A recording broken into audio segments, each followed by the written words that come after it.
Depuis nos studios de CNV Radio Numérique, il est de Thermo-Inspection EB. C'est Éric, d'où le E dans EB que l'on reçoit. Salut Éric. Bonjour. Merci d'accepter notre invitation. Donc, on va parler de thermographie. Comme disait l'autre, qu'est-ce que ça mange en hiver? Parce que c'est pas tout le monde qui connaît la thermographie. Exactement. C'est un métier qui est un peu inusité. Quand je dis aux gens que je suis thermographe, les gens se posent des questions à savoir, mais qu'est-ce que tu fais vraiment? Fait que si on veut décortiquer le mot de thermographie en deux, thermo veut dire chaleur, graphie veut dire image. Donc, on fait de l'imagerie thermique. C'est fait avec des caméras thermiques. Bien. Donc, ça, c'est pour voir s'il y a une perte de chaleur, par exemple, dans son bâtiment, entre autres choses, parce qu'il y a plus que ça. Entre autres choses, exactement. Il y a plus que ça. Fait que oui, voir si on a des pertes de chaleur dans le bâtiment. Je suis également capable de déceler des infiltrations, des exfiltrations d'air, des problèmes d'infiltration d'eau puis de rétention d'eau dans les matériaux également. Et puis, je travaille également en inspection d'équipements électriques. Pour prévenir des incendies de formation d'arc électrique, on va voir des surchauffes d'équipements électriques. Ah bon, d'accord. Ça nous met la puce à l'oreille déjà de savoir qu'il y a un danger potentiel. Qu'est-ce qui t'a amené vers ça? Parce que mes espions m'ont dit que tu étais menuisier de métier. Donc, à un moment donné, tu as laissé peut-être certains matériaux. Et puis là, tu t'es dit, tiens, on va aller vers la technologie surtout. Qu'est-ce qui t'a attiré dans ce domaine-là? Bien, écoutez, oui, comme tu dis, j'ai été menuisier pendant une bonne douzaine d'années. Donc, j'ai travaillé à faire des bâtiments résidentiels principalement. Et puis, je me suis dit que j'aimerais ça amener mon niveau de compétence ailleurs, le pousser un peu. Fait que j'ai dit, je vais faire de l'inspection. J'ai commencé à faire de l'inspection de bâtiments, puis j'ai rapidement découvert la thermographie. Puis ça m'a attiré immédiatement, la thermographie. C'est une science en soi. Parce que la thermographie, en fait, quand je parle d'imagerie thermique, on va avoir des caméras qui vont voir le rayonnement infrarouge. Donc, c'est hors du spectre visible. Nos yeux d'humains ne voient pas ça. Ne voient pas ça. Comme l'ultraviolet, les humains ne le voient pas, mais ça existe. Fait que l'infrarouge va nous permettre de voir le mouvement énergétique qui se passe dans les matériaux. Ça nous permet de voir quelque chose qu'on ne voit vraiment pas, ce qui nous permet de comprendre des problématiques qu'on ne serait pas capable de déceler autrement. As-tu déjà vu des fantômes, Éric? Non. OK. Parce que je suis certain qu'il y a des gens à la maison qui se disent peut-être qu'Éric a vu des fantômes, puis il se garde le droit de ne pas le dire ou de le dire, c'est selon.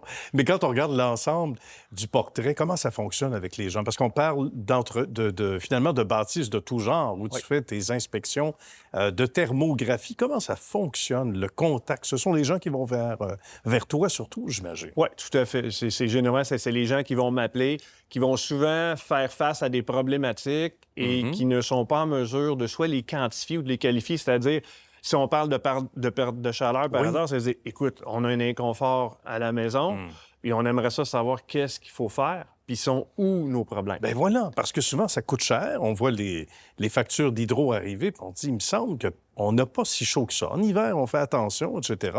C'est vrai pour le commercial, c'est vrai pour le résidentiel aussi. Ah oui, tout à fait. Donc là, à partir de ce moment-là, tu arrives avec tes outils, ton drone, entre autres. Donc, exactement. Ça, c'est assez futuriste quand tu arrives avec ça chez les gens.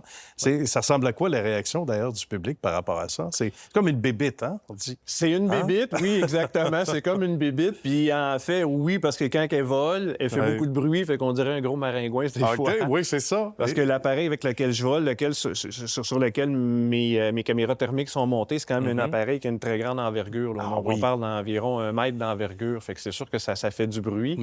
Puis, ce que les gens ne sont pas habitués également, c'est quand on fait de la thermographie extérieure, que ce soit pour trouver des fuites d'air ou des problèmes de rétention d'eau, des problèmes d'infiltration d'eau, ça doit se faire en dehors des heures d'ensoleillement. Donc, je dois... bon? OK. Tu fais ça le soir? De soir et de nuit. Ou la nuit, d'accord. Et la nuit, oui. J'ai des heures de travail très atypiques. Bien. Alors ça rassemble le village dans certains coins du Québec, parce qu'avec un certain bruit, donc, quelque part, donc ça doit attirer sans dire les foules, mais peut-être les gens... Ça attire les curieux. Ça attire les curieux. Les curieux. Puis il y a des gens qui se demandent qu'est-ce que je fais avec des caméras en pleine nuit en train de les espionner. Alors que c'est vraiment pas le but de ma visite. Non, t'as autre chose à faire. Mais ça m'amène à te parler de ton horaire, parce que là, t'as un horaire qui est un peu particulier. C'est pas du 9 à 5. Non. Donc, pour les raisons que tu viens d'évoquer, ça se passe le soir, ça se passe la nuit, le jour. Est-ce qu'on dort le jour un peu ou il faut travailler quand même? Mais ça, je sais que tu es actif au téléphone aussi le jour, tu réponds aux appels. Oui, exactement.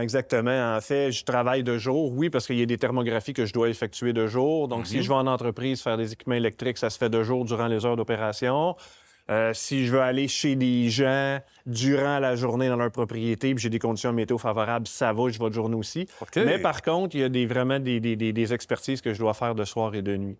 J'ai pas le choix. Fait que oui, je joue avec mon sommeil. Des fois, je travaille de nuit, des fois, je travaille de jour. Fait que j'arrive à dormir. Éric, quand on regarde l'ensemble du portrait, qu'est-ce qui revient le plus souvent en conclusion, en 1 minute environ? Là?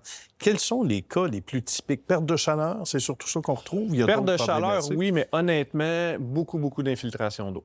Ah oui, d'accord. Ouais. On appelle ça de la détection de fuite. Des gens qui appellent, ils disent « je suis pris avec des infiltrations d'eau ». Que ce soit dans un multilogement ou dans un résidentiel ou un commercial, ultimement, les bâtiments sont relativement construits de la manière semblable, mais on a des problèmes d'infiltration. Donc, souvent, les gens veulent savoir par où ce que l'eau rentre et quelles sont l'étendue des dommages.